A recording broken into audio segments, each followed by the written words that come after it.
Ahojte, volám sa Tibor. V školských laviciach som sedel naposledy pred 15 rokmi.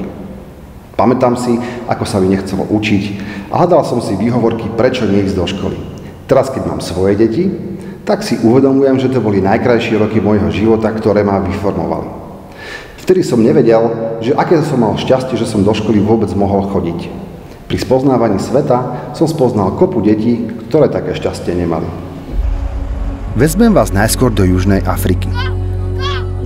Prišli sme na miesto, kde deti pochádzali z chudobných pomerov a rodičia sa nevládali o ne starať. Našťastie mali pri sebe ľudí, ktorí ich naučili aspoň čítať a počítať.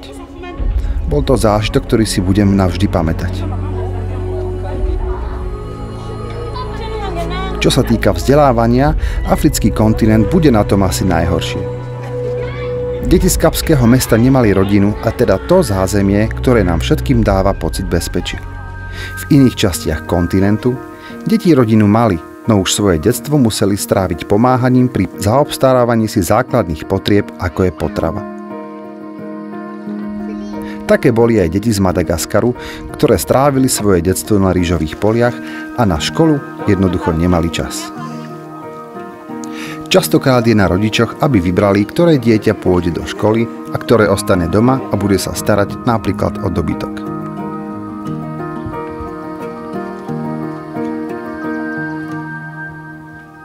Aj keď sa deti dostanú do škôl, tie sú úplne iné ako vaše. Mnohé majú len hlinenú podlahu a poviem vám, keď som videl, ako tie deti radi a s hrdosťou do školy chodili, miestami som sa trochu hanbil, keď som si spomenul, ako som školu flákal. Spomínam si, ako sme nakupovali na jednom trhovisku potraviny a jedna tetuška nevedela ani čítať, ani počítať.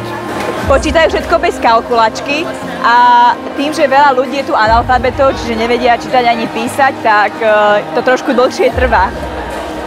Naša Elis napríklad nevie čítať a písať a napriek tomu prežíva. A to mala šťastie, že vôbec môže predávať. Prečítať si knihu alebo spočítať peniaze nie je pre všetkých samozrejmosť. Dnes, kedy máme k dispozícii množstvo informácií, je veľmi dôležité vedieť sa dopracovať ku faktom, ktoré budeme vedieť ďalej správne používať. Za to vďačíme práve všetkým učiteľom, ktorí nás, žiakov, sprevádzajú poznávaním a učia nás hlbšie porozumieť svetu v súvislostiach. A povedzme si pravdu, majú s nami trpezlivosť, za čo sa im ja aj za vás chcem poďakovať.